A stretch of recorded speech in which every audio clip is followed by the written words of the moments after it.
2015년 5월 10일 오전 하나님 말씀은 에베소서 5장 21절부터 33절까지입니다. 에베소서 5장 21절로 33절입니다. 우리가 가정에 대해서 설교를 듣는 것은 그렇게 자주 듣지는 못합니다. 그러나 5월이 가정의 달인만큼 우리가 가정에 대해서 한 말씀을 들 필요가 있지요. 모든 우리 지체들은 아내들아, 남편들아, 또 자녀들아 6장 1절로 3절까지 하는 말씀에 예외가 없을 것입니다. 그래서 여러분이 오늘 이 말씀을 나에게 해당하는 말씀이라고 한다면 말씀을 잘 새겨서 들으시면 되겠습니다. 에베소 5장 21절로 33절 봉독해 올리겠습니다. 하나님을 두려워함으로 서로 복종하라. 아내들아, 너희는 너희 자신의 남편에게 복종하기를 주께 하듯 하라. 이는 남편이 아내의 머리됨이 그리스도께서 교회의 머리됨과 같음이라. 그는 몸의 구주시니라. 그러므로 교회가 그리스도께 복종하듯이 아내들도 자기 남편에게 매사에 그렇게 해야 할지니라. 남편들아, 너희는 자기 아내를 사랑하되 그리스도께서 교회를 사랑하셔서 교회를 위하여 자신을 주신 것 같이 하라. 이는 그가 교회를 말씀에 의한 물로 씻어 거룩하게 하시고 깨끗게 하사 자기 앞에 영광스러운 교회로 나타내서 점이나 주름진 것이나 또는 그러한 것들이 없이 거룩하고 흠없게 하려 하심이니라. 그러므로 남자들은 자기 아내를 자신들의 몸처럼 사랑해야만 하리니 자기 아내를 사랑하는 사람은 자기 자신을 사랑하는 것이라. 사람마다 항상 자기 욕심을 미워하지 않고 오히려 육성하고 아끼기를 주께서 교회에게 하신 같지 않으니 이는 우리가 그의 몸과 그의 살과 그의 뼈의 지체임이라. 이런 까닭에 남자가 자기 아버지와 어머니를 떠나 자기 아내와 결합하여 그 둘이서 한 몸이 될지니라. 이것은 위대한 신비라. 그러나 나는 그리스도와 그 교회에 관하여 말하노라. 그러므로 너희도 각기 자기 아내를 자신처럼 사랑하고 또 아내도 그 남편을 경외하라. 아멘. 33절까지였습니다. 오늘 말씀을 위해서 잠시 기도드리겠습니다. 존귀하시고 위대하신 아버지 하나님, 감사와 찬양과 모든 영광을 돌려드립니다. 허물과 죄들 가운데 죽었던 저희를 예수 그리스도의 보혈로 구원하여 주셔서 주님의 귀한 자녀들로 삼아주시고 하나님께서 세우신 이 지역교회에서 주님, 이 지역교회 일원으로서 주님을 섬길 수 있도록 인도하여 주심을 감사합니다. 우리는 이제 예수님의 재림의 그 소망 가운데 주님을 섬기고 있습니다. 이 땅에 사는 동안 하나님께서 우리에게 허락하신 것은 가정과 이 지역교회와 또 국가인 것입니다. 아버지 하나님, 이 지역교회는 바로 가정들로 구성된 성도들입니다. 여기 있는 모든 성도들은 오늘 하나님의 말씀에 있는 대로 모두가 다 자신에게 해당하는 것입니다. 우리 모두가 하나님의 말씀에 비추어서 나는 가정의 한 일원으로서 나 자신의 역할을 다 잘 담당했는지 자신을 돌아보고자 합니다. 오늘 말씀 우리에게 귀한 도전이 되고 또한 귀한 힘이 되고 아버지 하나님 위로가 되어서 주님께서 우리를 부르실 때 각자 우리가 주님 앞에 섰을 때 우리 모두가 다 칭찬받는 성도들이 될 수 있도록 인도하여 주십시오. 특별히 이 지역교회에 아버지 하나님 영적 전쟁으로 인하여서 갈등이 있고 또 아버지 하나님 계속해서 자녀를 위해서 남편을 위해서 아내를 위해서 기도하시는 여러 지체들의 기도에 주님께서 응답해 주시고 경장해 주시길 원합니다. 오늘 말씀을 통하여 다시 한번 자신의 믿음에 또 기도에 잘 아버지 하나님 적용되어져서 기도에 응답받는 귀한 계기가 될 수 있도록 인도하여 주시길 원합니다. 감사를 드리며 주 예수 그리스도 이름으로 기도드렸습니다. 아멘. 오늘 오전 하나님의 말씀은 위대한 신비, 가정에 대하여라는 제목으로 설교하고자 합니다. 위대한 신비, 가정에 대하여. 여러분은 혹시 여러분 사시는 지역에서 사람을 찾는 전단지나 현수막을 본 적이 있으십니까? 우리나라에서 가장 유명한 전단지를 제가 여러분에게 잠시 소개합니다.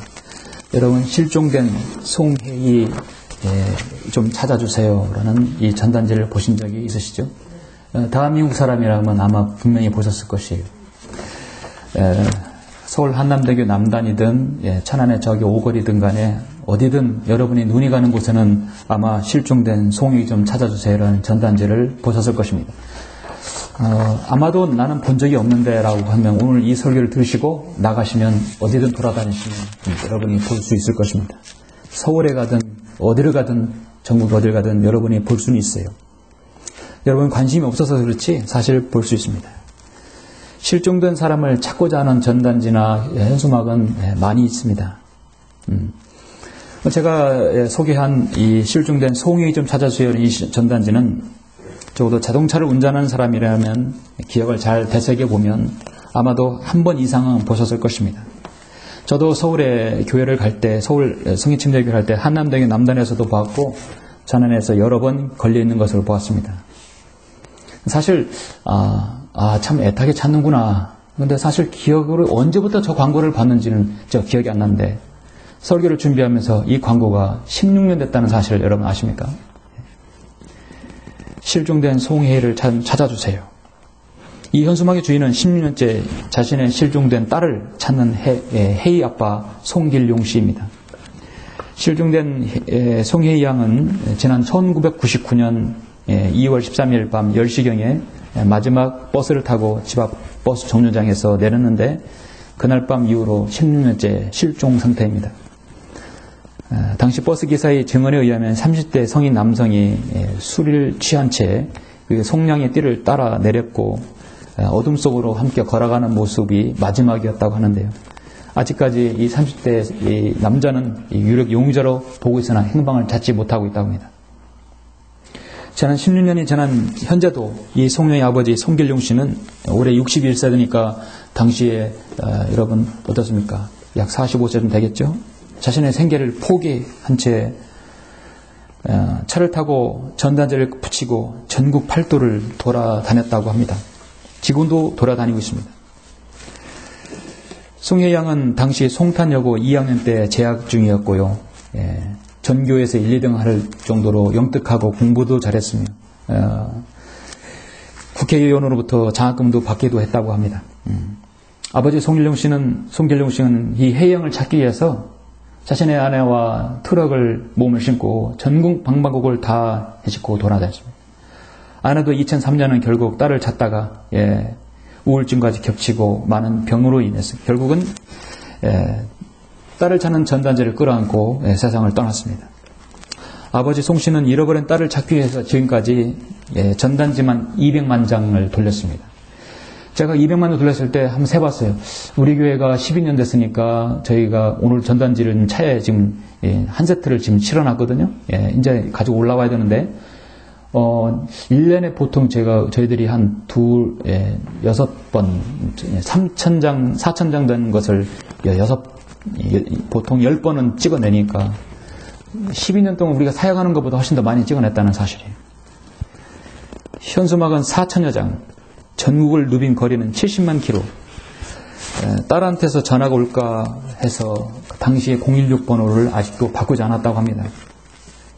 법적으로는 작년 2년에 이미 공소시효가 실종사건은 15년인데 이미 다 만료됐죠. 범인을 찾아도 소용이 없고요. 어쨌든 간에 영구 미제가 될 가능성이 있는 사건입니다. 송혜희 양이 지금 살아있다면 30대 초반, 33살 좀 됐겠죠. 송길용 씨는 죽기 전에 딸의 얼굴이라도 한번 보는 게 소원이라고 합니다. 여러분 잘 보셨다가 어디 송혜희 양이 어디 있는 사람, 어디 있는지 알면 연락을 주시기 바랍니다. 저는 이 설교를 통해서 광고를 하는 것이 아니라 사람을 잃어버리면 누구나 찾게 돼요. 그러나 사랑하는 가족을 잃어버리면 그 부모의 심정이 어떻겠습니까? 그 누가 이 송길용 씨의 마음을 헤아릴 수 있겠습니까? 자식을 잃어버리는 사람이나 자식을 이렇게 실종된 자녀를 찾고 있는 사람이 아니면 그 마음을 헤아리기 어려울 것입니다. 그러나 자신의 자녀가 있다고 하는 가장이라면 정말 그 마음을 조금이라도 이해할 수는 있습니다. 하나님께서는 자신의 자녀들 잃어버렸을 때 어떤 방법을 찾습니까? 이 땅에 태어난 모든 피조물은 사실 하나님께서 생명을 허락했기 때문에 이 땅에 태어난 것이에요. 이 땅에 태어나면 모든 사람은 일단 잃어버린 죄인이에요. 모두 다 마귀의 자녀로 속해 되어 있습니다. 왜냐하면 죄 가운데 죽어있기 때문에. 그 사람이 예수 그리스도를 통해서 그 사람의 영이 거듭나서 하나님의 자녀가 되는 것은 예수 그리스도를 통해서만 가능한 것입니다. 그럼 어떤 방법으로 그를 찾아냅니까? 우리 교회는 전단지가 아니라 전도지입니다. 여러분 어디 가서 우리 저기 전단지라고 하지 마십시오. 우리는 전단지가 아니에요. 잃어버린 죄인을 찾는 전도지예요. 그렇죠? 전도지는 여러 종류를 만들어서 사람들에게 내놔줍니다. 이 바로 잃어버린 하나님의 사람을, 잃어버린 사람을 찾는 전도지입니다. 우리나라는 경찰청 통계 자료에 의하면 지난 한 해 전국 18세 미만의 아동 실종 건수가 보통 2만 3천 건에 달한다고 합니다. 2009년부터 2만 8천 계속해서 늘어가지고 평균 한 해에 보통 3만 명 이상이 실종 사건이 일어납니다. 그동안 아동 실종 사건이 상당히 많은 것이죠. 546건에 달한다고 합니다. 이 실종 사건을 당사자들은 실종 자녀들을 둔 부모의 마음이 얼마나 아프겠습니까? 더욱 아프게 하는 것은 사람들의 관심이 무관심해지고 전단지를 받아들면 다 쓰레기통에 던져버리는 것. 참으로 마음을 아프게 하는 것이죠. 여러분의 나는 전도지를 사람들에게 나눠줬을 때 쓰레기통에 버리거나 심지어는 보는 앞에서 찢어버리면 얼마나 여러분 마음이 아픕니까? 그렇죠? 하나님께서 그렇게 가슴이 찢어지는 것이죠. 우리가 사는 이 세상은요, 마귀가 관장합니다. 그 누구라 할지라도 틈만 보이면 마귀의 자식들에게 참으로 공격을 줍니다. 납치하고 살인하고 유기하고 방화하고 강간하고 도둑질하고 이단 사이비 종교에 빠지게 해서 철저히 파괴하는 것이, 무엇을 파괴합니까? 가정을 파괴하는 것이. 가정을 파괴하면 마음의 평안이 산산조각 나니까 마귀가 주된 방법을 동원하는 것입니다. 가정을 파괴하는 것은 그의 마귀의 주된 임무 중에 하나입니다. 가정을 파괴하면 교회가 파괴되고, 교회가 파괴되면 올바른 판단력이 파괴되기 때문에 국가와 민족이 파괴되는 것입니다. 여러분은 이 마지막 시대 마귀의 세력들이 곳곳에서 얼마나 날뛰고 있는지를 여러분은 지금 느끼실 것입니다. 여러분, 저는 오늘 그것을 오전과 오후 설교를 통해서 여러분에게 말씀을 드리려고 합니다. 말씀드렸듯이 5월은 가정의 달입니다. 어린이날이 있었고 어버이날이 있었고, 미국에서는 둘째 주일을 마더스 데이라고 해서 어머니 날, 그리고 또 부부의 날, 가정의 소중함을 다시 한번 일깨워주는 날입니다.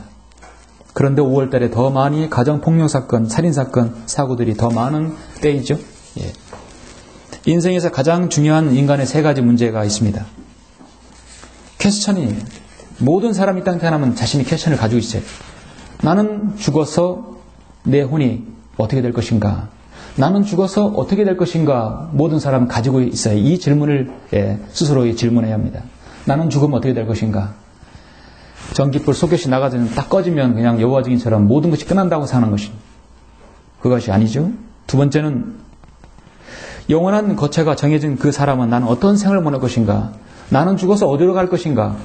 내가 죽어서 지옥에 간다는 것을 알았을 때, 예수 그리스도를 통해 구원받았다면, 그럼 나는 이제 난 영원한 거처가 정해졌다면 이 짧은 70년, 80년 생을, 남은 10년, 20년 아니면 30년의 생을 어떻게 보낼 것인가? 여러분, 중요한 퀘스천이죠. 그냥 그렇게 살다가 할 것인가? 이렇게 세상에 한 발, 교회 한 발 들여놓고 살 것인가? 아니면 내 생을 온전히 하나님께 드려서 가치 있는 생을 보낼 것인가? 여러분, 두 번째 질문입니다. 세 번째 질문은 내가 누구와 인생을 같이 보낼 것인가? 여러분은 부모님은 여러분 정한 사람들이 아닐 거예요. 하나님께서 그렇게 해서 여러분의 생명을 주었기 때문에 부모님 여러분 정할 수 없어요. 그렇지만 내가 함께 남은 생을, 인생의 반을 함께 보내야 할 사람을 여러분이 정하고 결정하는 것입니다. 나는 누구와 가정을 꾸려서 함께 할 것인가? 하나님께서는 사도 바울처럼 모두 다 여러분 홀로 지내라고 하지는 않았어요. 사도 바울처럼 자신 있으면 홀로 사시라 이거죠. 그러나 그렇지 못하다면 하나님께서는 여러분에게 가정을 가질 특권을 주셨습니다. 그런 기회를 분명히 주실 것입니다. 어떻게 하면 자신의 생을 가치 있게 보낼 것인지, 우리 그리스도인이라도 이 세 가지 질문 여러분 한번 생각해 봐야 할 것입니다. 누구와 가정을 이루어서 하나님의 뜻에 따라 살 것인가? 왜냐하면 여러분 한 사람 앞에 이 지옥에서 해당하는 파워가 100이라고 한다면, 한 자매, 한 형제가 만나서 가정을 이룬다면 그 파워는 100에서 200이 아니라 300 이상을 나타낼 수 있기 때문에 마귀가 가장 싫어하는 거예요. 300 이상의 엄청난 폭발력을, 사실 숫자로 봐도 또 새로운 생명이 탄생하니까 당연히 파워는 늘어나겠죠. 그러나 영적인 힘은 엄청납니다. 그래서 지역교회 한 가정이 들어서는 것은 정말 축복이고 너무나 하나님께서 기뻐하시는 일입니다. 갈수록 세상엔 이혼율이 늘어나고 있습니다. 미국뿐만 아니라 우리나라도 이혼율은 계속해서 늘어나고 있어요. 우리나라 이혼율은 47%입니다. 미국이 51%, 스웨덴이 48%, 우리나라는 세계 3위입니다. 가정에 위기가 오는 것은 환경에 대한 문제, 또 종교적인 문제, 경제적인 문제, 여러 가지 문제 있지만 계속해서 문제들이 터질 수밖에 없어요. 문제가 없는 가정은 없습니다. 가진 게 열이면 근심도 열이라는 말이 있듯이 아무리 경제적으로 무엇인가 많이 가져와도 거기에 따른 파생되는 문제들은 반드시 생겨나게 되어 있습니다.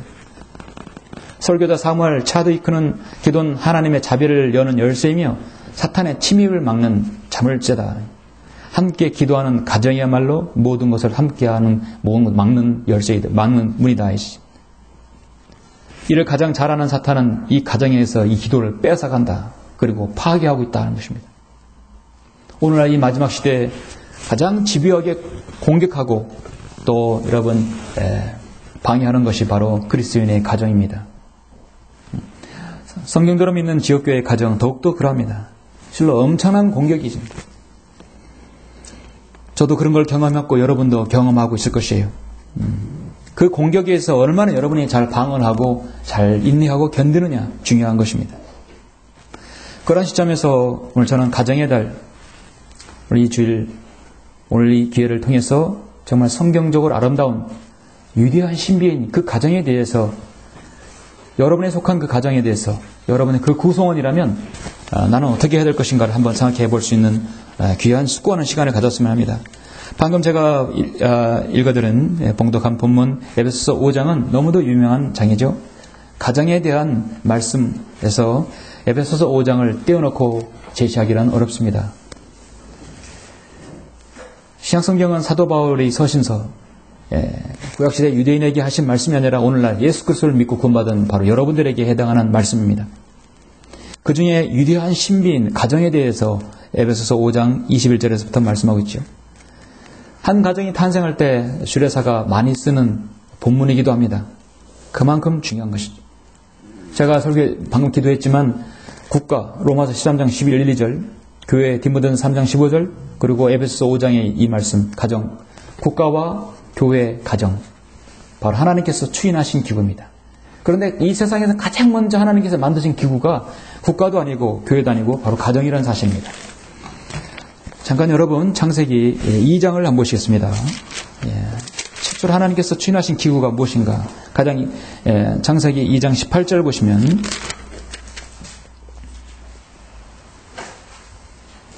또 주 하나님께서 말씀하시기를 남자가 혼자 있는 것이 좋지 않으니 내가 그를 위하여 돕는 자를 지으리라 하시며, 주 하나님께서 땅으로부터 들의 모든 18절하고 21절 건너가서 주 하나님께서 아담을 깊은 잠에 빠지게 하시니 그가 잠드니라. 하나님께서 그의 갈비뼈 중 하나를 취하시고 살로 대신 거기를 채우시더라. 주 하나님께서 남자에게 취했던 갈비뼈로 여자를 지으셔서 그녀를 그 남자에게로 데려오시니 아담이 말하기를 이는 이제 내 뼈들 중에 뼈요 내 살 중에 살이니 그녀를 여자라 부르리라. 이는 그녀가 남자에게서 취해졌음이니라 하니라. 그러므로 남자가 자기 아버지와 자기 어머니를 떠나서 자기 아내와 결합하리니 그들이 한 몸이 될 것입니다. 바로 이 말씀의 근거에서 에베소서 5장이 탄생한 것입니다. 하나님께서 시작하신 제도이고 하나님께서 성스럽고 정당하고 신비로운 것이라고 말씀하시고 있습니다. 하나님의 지대한 섭리와 관심에 있다는 것은 곧 마귀가 가장 공격할 수 있는 루트라는 것이에요. 그래서 그 가정을 깨기 위해서 죄를 짓게 하는 것이 바로 마귀의 일입니다. 그래서 하나님께서 지대한 관심을 가정에 두셨듯이 마귀도 관심을 가정에 두고 있는 것입니다. 가정은 그래서 사랑에 머물고 사랑이 생성되고 사랑이 누려지며 사랑을 나누는 곳이 바로 가정이죠. 하나님께서는 하늘의 모든 그 기쁨을 맛보게 하려고 가정을 주신 것이에요. 초막이나 궁궐이나 내 주님 예수 모신 곳이 바로 하늘나라이죠. 우리 주님 모신 곳이 바로 여러분 가정, 바로 이 지역교회인 것입니다. 하늘나라의 기쁨과 즐거움, 그리고 성도의 기쁨을 나누는 곳이 어디입니까? 세상에 어디 단체입니까? 어디입니까? 바로 이 가정과 교회에서 하늘나라의 기쁨을 약간이라도 맛볼 수 있는 곳이 바로 이곳입니다. 그 최초의 기관이 바로 가정이에요. 사회 가장 구성 단위가 바로 가정입니다. 그래서 어디 인구조사, 인구조사 나오면은 항상 가정을 중심으로 조사를 하는 것입니다. 가장 사회의 기본적인 단위이기 때문입니다. 그래서 마귀는 그 가정을 그냥 두고 볼 수 없어요. 하나님의 추인 없이 자기들이 만나서 육체적 사랑을 나눠서 가정을 이룬 그런 가정은 사실은 그런 가정은 마귀에게 노출된 가정이에요. 그래서 마귀가 그 가정에 개입해서 깨지는 것은 사실 시간 문제입니다. 근데 하나님께서 그리스도 안에서 만나서 결혼한 한 가정은 하나님의 추인을 받은 가정이에요. 그럼 그 가정은 정말로 소중히 잘 지켜야 될 의무가 서로에게 있는 것입니다. 그 세상 사람은 그렇지 않죠. 물질과 어떤 세상의 조건들로 내세워서 가정이 만들어진 그런 가정들은 정말로 언제 깨질지 모르는 것이에요. 그래서 마귀에게 노출되어 있는 것입니다. 욥의 가정을 보십시오. 하나님께서 사탄에게 맡겨놓으니까 사탄이 먼저 가정을 깨는 것이에요. 자식을 죽게 하고 재산을 탕진하게 하고 아들은 남편을 욥을 욕하게 해서 도망가게 하고 욥은 철저히 고난당하게 되는 것입니다. 그 사탄이 한 가정을 파괴하는 직접적인 것을 여러분 욥기를 통해서 보셨을 것입니다. 주님께서는 마태복음 12장에서 어떤 왕국이든지 서로 갈라지면 패망하는 것이요 어떤 성읍이나 가정도 서로 갈라지면 서지 못하리라. 가정에 대해서 중요성을 주님께서도 말씀하셨습니다. 마귀는 지금 이 세상의 신으로 지금 활동하고 있습니다. 마귀의 영향력은 대단합니다. 술이, 마약이, 폭력이 가정에 침입해서 가정이 파괴되고 이혼하게 되고 거기서 생겨나는 자녀 문제 여러분 심각하죠. 하나님께서 원래 이것 때문에 이것을 낳으시려고 이런 걸 보시려고 가정을 하나님께서 허락하시겠습니까? 그렇지 않습니다. 거기에는 마귀가 끊임없이 공격하기 때문입니다. 믿는 그리스도인 가정도 공격하는 것이에요. 그럼 우리는 현 시점에서 마귀에 공격하는 이런 어려운 시점에서 우리는 어떤 대처를 해야 될 것인가? 내가 아내라고 한다면, 내가 남편이라고 한다면, 내가 한 가정에 내가 아들이라고 한다면, 내 자녀라고 한다면, 내가 부모라고 한다면 오늘 성경에서 말씀하는 최소한의 이것은 내가 한번 숙고해 봐야 되지 않는 것인가 생각합니다. 그럼 오늘 제가 여러분이 제시한 에베소서 5장 22절 이 말씀은 바로 여러분 모두에게 다 해당하는 것입니다. 이러한 신비 가정에 대하여 첫 번째 성경은 누구에게 말씀합니까? 아내들아 너희 자신의 남편에게 복종하라. 첫 번째 하나님께서 하신 말씀입니다. 아내들아. 골로새서는 어디든 간에 항상 아내들아 먼저 제시하고 있습니다. 그 이유를 디모데전서 2장 14절에서 말씀하고 있죠. 아담이 속은 것이 아니라 여자가 속아 범죄했느니라 했어요.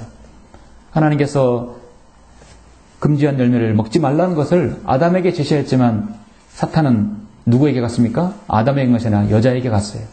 왜냐하면 하나님의 명령은 말씀은 사람에게 전달될수록 그 말씀의 권위와 그것이 약화되기 때문에 가장 그 전달되는 마지막 그 부분이 약화되는 것이고 사탄은 바로 여자에게 찾아가서 여자를 속인 것이죠.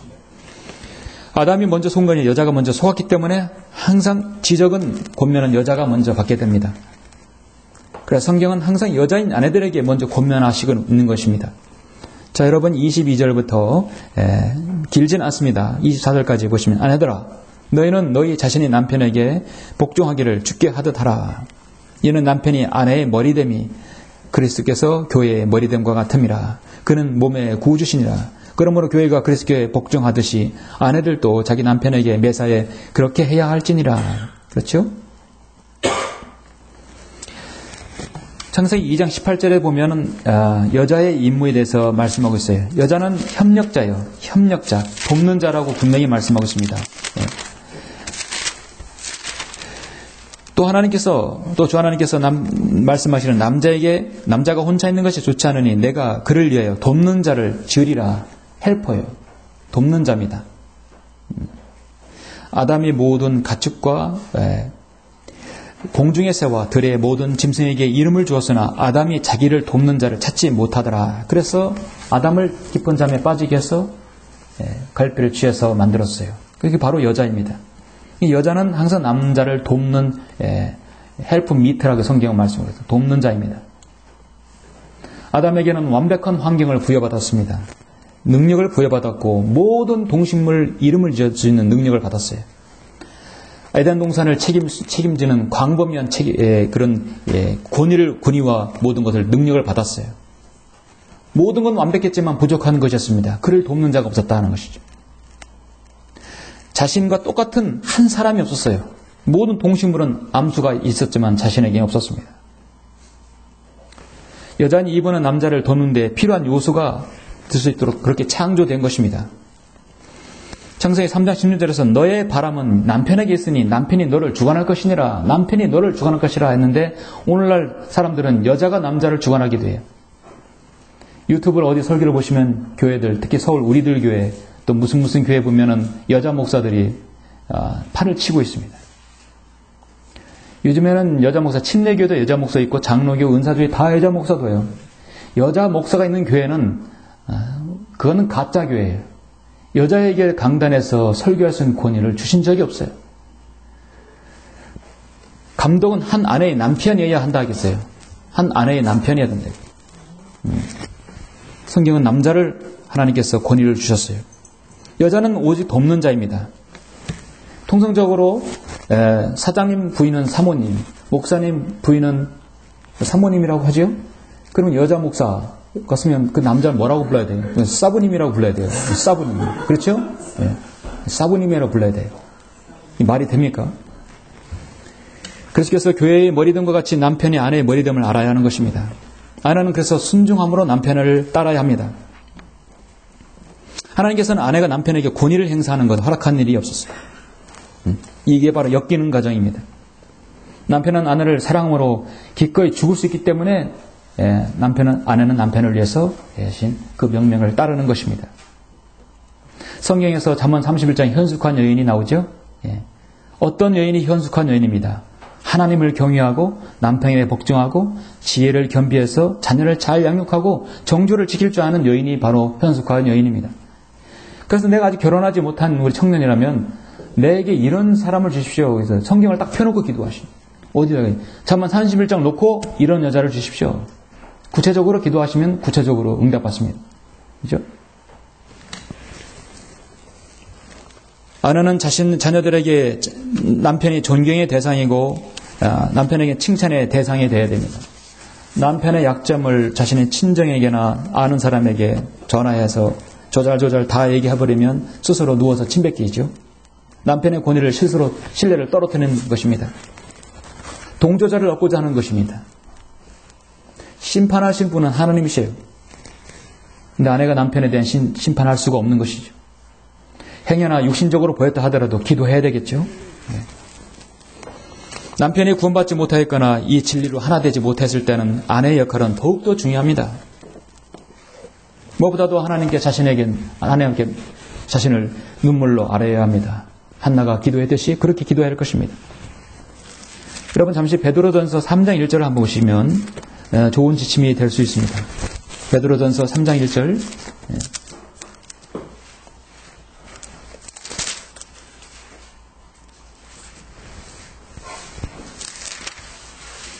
베드로전서도 남편들아, 아내들아 먼저 제시하고 있죠. 아내들아, 이와 같이 너희 아내들아, 베드로전서 3장 1절, 너희 자신의 남편에게 복종하라. 동일합니다. 이는 말씀에 순종하지 않는 자들일지라도 아내의 말 없는 행실로 인하여 그들을 얻고자 함이니, 말씀에 순종하지 않는 자들일지라도 아내의 말 없는 행실로 인하여 그들을 얻고자 함이니, 아내의 말 많은 행실이 아니라 말 없는 행실입니다.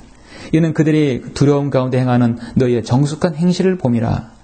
너희는 머리를 닦고 금으로 치장하거나 옷을 입는 외모로 단장하지 말고 오직 마음에 숨겨진 사람을 썩지 아니하는 것, 곧 온유하고 고요한 영으로 단장할지니 그것은 하나님 보시기에 매우 값진 것이니라.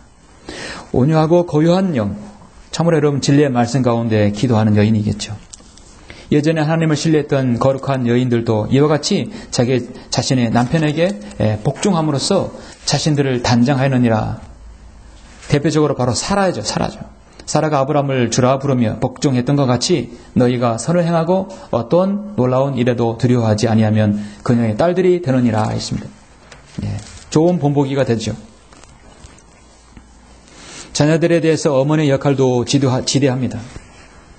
자녀들을 편애하지 말고 자녀들은 민감하기 때문에 편애받게 되면 상처가 되게 됩니다. 자녀들의 훈육에 있어서 일관성을 지녀야 되고 절대 여러분 혼을 낼 때 또 매를 댈 때는 매의 효용성을 알게 해야 합니다. 잠언 말씀에 아이가 다 머리가 커버린다면 절대 매를 대서는 안 돼요.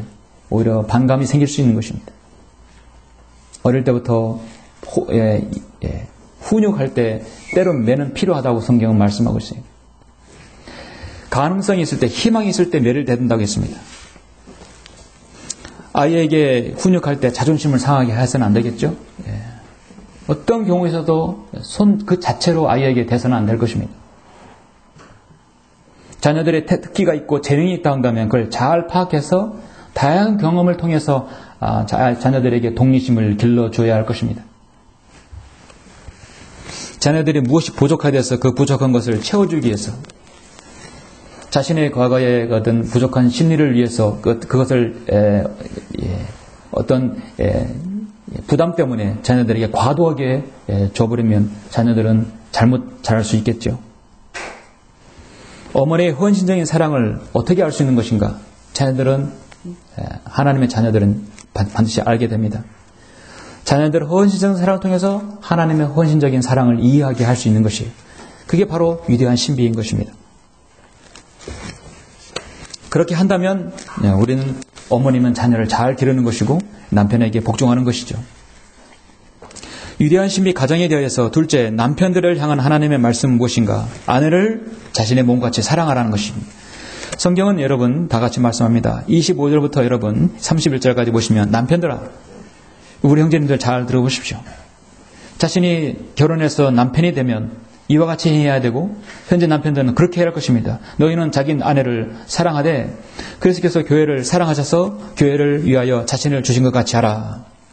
이는 그가 교회를 말씀에 의한 물로 씻어 거룩하게 하시고 깨끗게 하사 자기 앞에 영광스러운 교회로 나타내서 점이나 주름진 것이나 또한 그러한 것들이 없이 거룩하고 흠없게 하려 하심이니라.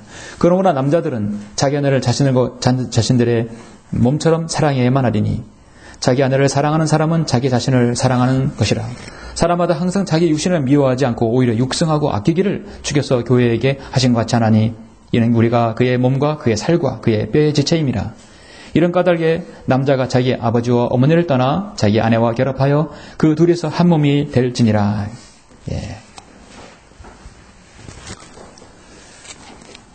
자, 남편들아, 오늘날 여러분 성 정체성의 혼란을 위해서 정신병자들이 많이 있어요.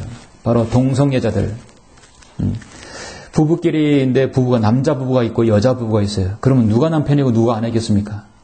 이것은 하나님께서 가정에 허락하신 그 권위와 그 원칙을 완전히 파괴하는 것입니다. 동성연애자들은 성경에서 분명히 하나님 나라를 상속받지 못한다고 말씀하고 있어요. 절대로 동성연애자들은 구원받지 않는 자들이에요. 성경을 정면으로 거부하는 자들이에요. 그런데도 아이러니하게 우리나라는 동성연애자들을 위한 교회가 있다는 사실. 그럼 교회가 아니에요. 마귀 집단이죠. 하나님께서 정하신 규범을 파괴하는 것입니다. 근데 저는 거리 설교할 때 동성연애를 분명히 제시하고 그것은 하나님께서 저주받은 죄라고. 그럼 반드시 하나님이 심판하신다고 저는 말씀드립니다. 가정에서 가정은 바로 남편입니다. 하나님께서 모든 책임을 남편에게 지게 하였어요. 남편들아, 행정적, 경제적 모든 것이 남편에게 부여받고 권위가 있고 남편에게 있는 것입니다. 권위가 있다면 반드시 책임이 있다는 것이죠. 그렇죠? 또 중요한 것은 그리스도인 가정은 영적 주도권을 가지고 있어야 합니다. 하나님께서 정하신 이치입니다. 영적 주도권의 권위를 가지고 그걸 사랑하고 또 희생하고 해야 할 것입니다. 예수 그리스도께서는 죄 때문에 우리를 위해서 십자가에 질고를 지시고 보혈을 흘려주셨어요. 우리를 위해서 죽으셨어요. 그리고 부활하심으로 교회를 탄생시켰어요. 사랑은 죽음보다 강하다 했어요. 죽음처럼 강하다 했어요. 죽음보다 강하다 했어요. 솔로몬 노래에서 말씀하고 있습니다. 죽음을 이겨냈을 정도로 사랑은 강한 것입니다. 전 우주 만물을 바꾸실 수도 없는 우리 주님께서 그 생명을 진공청소기에 먼지보다 못한 이 지구덩어리, 죄덩어리에 인간을 위해서 죽으셨다는 얘기는 모든 걸 희생하신 것이죠. 그렇죠? 여러분과 저를 사랑하셨기 때문에. 그래서 성경은 너희는 자기 아내를 사랑하되 그리스도께서 교회를 사랑하셔서 교회를 내어 자신을 주신 것 잘 우리를 내어 주님께서 십자가에 질고를 지셨고 부활하셨어요. 그리고 교회를 만들었다는 거예요. 그처럼 남편은 아내를 위해서 죽을 수 있을 정도로 사랑해야 된다는 거죠. 그래서 저는 결혼 주례사를 딱 한 번 서봤는데요. 했을 때 질문이 그 중요한 것이에요. 앞으로도 질문은 변치 않을 것입니다. 남편에게 묻는 것은 아내를 사랑하십니까? 그건 누구나 다 대답할 수 있어요. 어느 정도까지? 죽기까지 사랑합니까? 아내를 죽기까지 사랑합니까? 그럼 아내는 묻습니다. 남편에게 복종합니까? 왜 복종하는가? 당신을 위해서 죽을 수 정도로 사랑하는데 그 복종 안 합니까? 그렇죠? 그 복종의 대상을 누가 선택하는가? 아내가 선택하는 거예요. 프로포즈는요, 남자가 보통 여자에게 하는 것이죠. 내가 당신을 사랑합니다. 죽기까지 사랑합니다. 그러면 자신을 위해 죽기가 사랑하는 그 사람을 내가 정하는 거예요. 내가 복종할 대상을 정하는 거예요. 언제가 말씀드렸듯이 이 교회는, 여러분 교회 탄생한 것은 내가 주님을 위해서 내 모든 것을 다 순종하고 복종하겠습니다라는 그 고백이에요. 그렇죠? 그런데 성경은 하나님의 바른 말씀이 있다고 했는데 그 말씀을 거부하고 병이 든 성경을 고수한다는 것은 하나님의 말씀을 복종하지 않는 것입니다. 그 앞뒤가 안 맞는 모순이에요.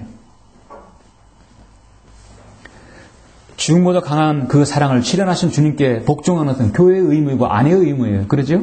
그것이 위대한 신비라겠어요. 그리스도와 교회의 관계는 남편과 아내의 관계예요. 사람이라는 것은 육신을 입고 있기 때문에 처음 결혼했을 때의 뜨거움과 열정이 사라질 수 있습니다. 몸의 변화도 올 수 있어요. 그러나 그 사랑은 변하지 않아야 될 것입니다. 오늘날 세상은 그 사랑을 변화도 된다, 바람펴도 된다, 정절시키지 않아도 된다. 어차피 법은 없어졌으니까. 간통법도 사라지고. 세상은 그런 세상입니다. 에베소 5장 29절에 보니까 아내를 육성하고 아끼기를 주께서 교회에게 하신같이 하라. 29절 말씀하고 있죠. 여러분 주방에 그 싱크대에 이렇게 열어보면은 가늘한 컵과 깨지기 쉬운 잔들이 있죠. 살짝만 비춰도 쫙 금이 가나 깨지는, 떨어지면 그냥 산산조각나는 그런 얇은 유리구들이 있어요. 바로 여러분 아내를 다루듯이 그렇게 다뤄야 한다는 것입니다. 살짝 만져도 흠이 나고 깨질 듯 그런 연약한 그릇이에요. 그런 여자 아내에게 여보 가서 대문 잠그고 와, 가서 음식 쓰레기 버리고 와, 분리수거 해와, 뭐 이렇게 시키면 안 되는 것이에요. 우리 형제들은 그건 본인에게. 저는 적어도 음식 쓰레기는 항상 제가 버립니다. 3D는 남자 목이에요. 3D. 어렵고 힘들고 어렵고 힘들고 더러운 것은 남자가 해야 할 것입니다. 이와 같이 너희 남편들아 아내들을 위해 더 연약한 그릇으로서 생명의 은혜를 함께 상속받을 자로서 귀히 여기되 지식을 따라 그들과 동거하라. 그래도 아내가 고마우면 한 번 좀 해줄 수 있죠? 남편은 경제적 의무에서도 최선을 다해야 합니다. 식탁에 빵과 우유를 올릴 수 있도록 최선을 다해야 합니다. 재벌 남편처럼 뭐 이렇게 갖다 주라는 것은 아니지만 최선을 다해야 합니다. 폭력을 행사하는 건 더욱더 되지 않습니다. 디모데전서 3장 3절에 술을 즐기지 아니하고 구타하지 아니하고 더러운 이익을 탐내지 아니하고 오직 관대하고 다투지 아니하며 탐욕스럽지 아니하다 하겠어요. 바로 남자에 대해서, 지역교회 목사들에 대해서. 감독은 하나님의 청지기로서 비난받을 것이 없고 자기 고집대로 아니하며 시 화내지 아니하고 술을 즐기지 아니하며 구타하지 아니하고 더러운 이익을 탐내지 않는다고 말씀하고 있습니다. 그런데 오늘날 여러분 세상에 있는 교회, 대형교회 목사들 보십시오. 술을 즐기고 구타하고 더러운 이익을 탐내하고 쉬 화내고 자기 고집대로 하고 성경대로 안 하는 것입니다. 창세기 2장 20절에서 아까 말씀드려서 아내는 남편의 돕는 자고 협력자입니다. 그렇다 해서 남편이 독재자가 되어서도 안 되지요. 모든 것을 자기가 이렇게 해 결정했으니 통보하는 식이 돼서는 안 될 것입니다.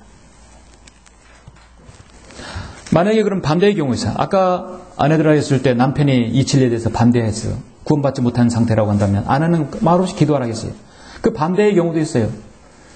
성인 침례기에 들어오시면 자매보다 형제가 더 많아요. 통계적으로. 예. 어디들 마찬가지입니다.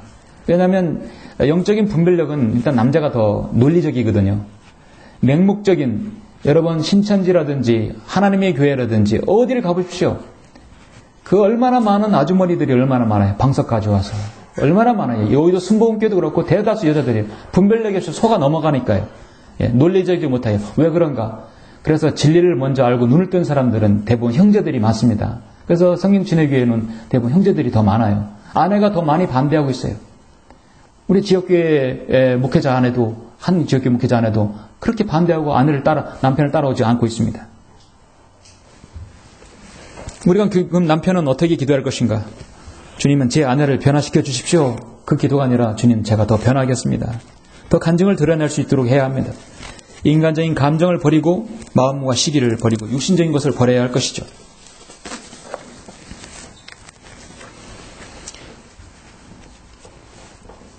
사도 바울은 그렇게 갈등이 있을 때 정 헤어지고 이혼할 경우가 있다고 말씀하고 있는데 그리스도인의 가정이 분리되는 것은 세 가지 이유 때문에 그렇습니다. 둘 중에 한 사람이 죽었을 때, 사별했을 때는 어쩔 수 없이 그는 가정이 분리될 수밖에 없죠. 사별했을 때는 각각 나눠줄 수밖에 없습니다. 남편이나 아내가 간음했을 때는 그것은 정당한 이혼 사유가 되는 것입니다. 그리고 고린도서 7장 15절처럼 난 당신 싫다 하고 떠나버릴 때는 그때는 이혼이 가능한 것이죠. 어떠한 이유에 있어서도 그리스도인이 먼저 이혼 도장을 찍어달라고 이혼서를 내밀어서는 안 되는 것입니다. 그리스도인의 말하는 행실과 기도와 간증을 통해서 아내와 남편을 변화시킬 수 있기 때문입니다. 가정은 영적 권위자가 바로 남자이겠습니다. 그리고 훈육하고 하나님을 두려워하는 자세와 예배의 귀중성을 알려주어야 되고 또 가정에서 때로 따라서 기도와 또 가정 예배를 통해서 하나님 말씀을 전달할 수 있는 것이죠. 그리스도 안에서 비전을 심어줄 수 있는 것이 바로 남자의 역할인 것입니다. 이대한 신비, 가정에 대해서 마지막 세 번째 보시면 제가 봉독해 드리진 않았지만 6장 여러분 1절부터 3절 보시겠습니다. 세 번째, 자녀들을 향한 하나님 말씀은 주 안에서 순종하라 이죠. 6장 1절 여러분 보시면 자녀들아 주 안에서 너희 부모에게 순종하라 이것이 옳으니라. 내 아버지와 어머니를 공경하라 이것이 약속 있는 첫째 계명이니 이는 내가 잘되고 또 땅에서 장수하게 하려 함이니라. 그렇죠? 예. 참고로 4절에서 너희 아비들아 너희 자녀들을 성나게 하지 말고 주의 교훈과 훈계로 양육하라.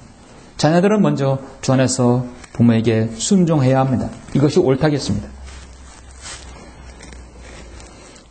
우리 주님께서도 요셉과 그의 모친 마리아를 한 가정으로서 아들로서 순종했습니다.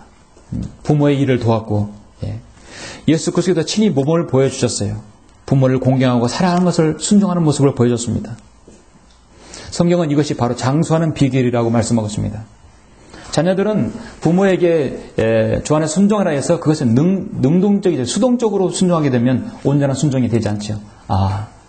나를 위해서 나를 낳아주시고 길러주시고 희생하신 부모님에 대해서 보답하는 것은 그 말씀에 순종하는 것이다. 순종해야 하는 것입니다. 근데 자녀가 부모에게 거절을 하고 그 앞에서 반박을 하거나 반항을 하거나 그렇게 되면 그 자녀는 어떻게 되겠습니까? 부모의 마음을 아프게 하는 것이죠. 그렇게 하지 않도록 해야 하는 것입니다.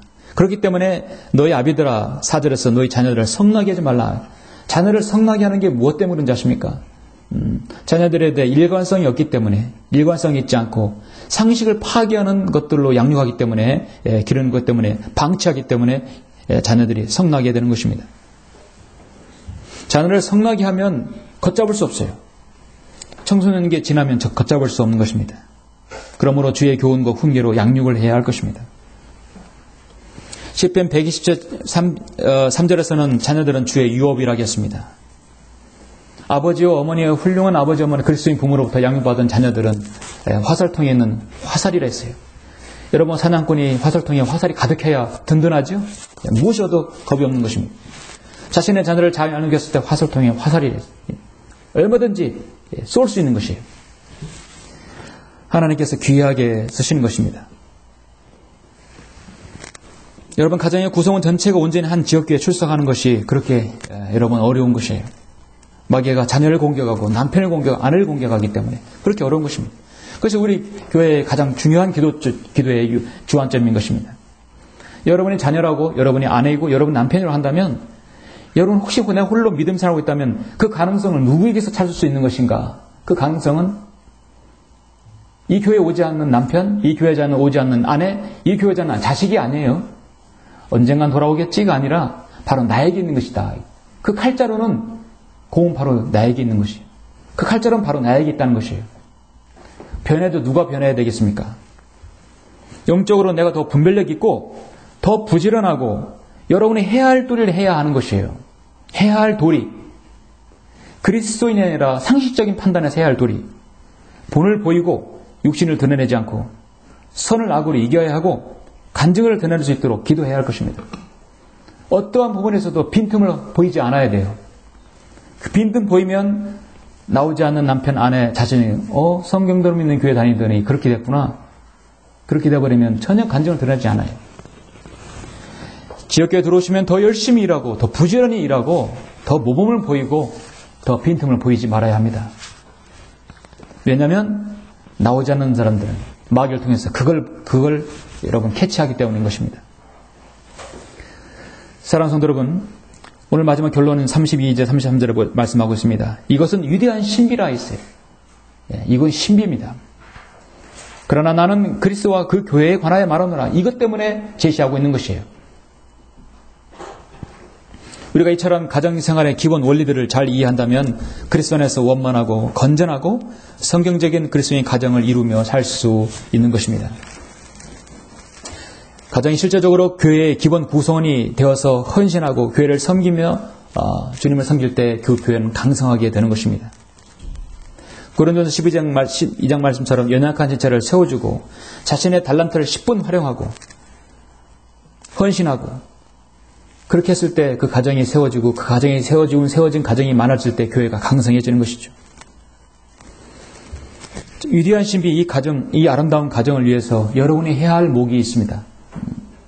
그건 바로 오늘 하나님 말씀에서 제시되고 있습니다. 하나님께서 세우신 아름다운 가정은, 아름다운 교회는 하루아침에 이루어지지 않죠. 많은 시간이 들고 부단한 노력이 들고 주님께 순종하는 마음의 자세가 있어야 가능한 것입니다.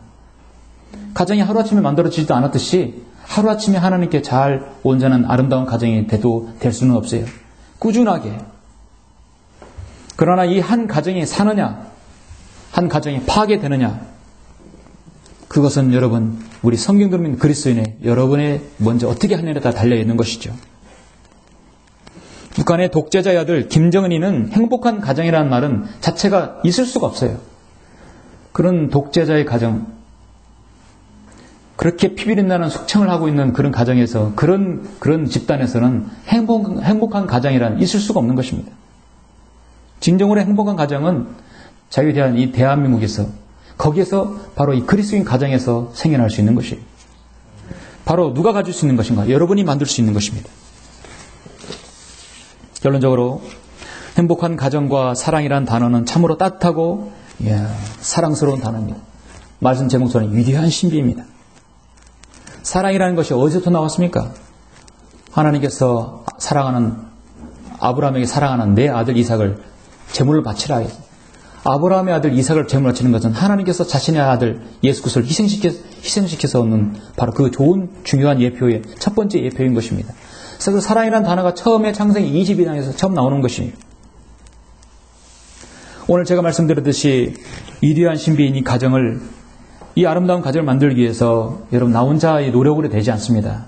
내가 남편이라 한다면 남편, 아내라면 아내, 또 내가 자녀라면 자녀의 각자의 역할을 충실히 따라야 합니다.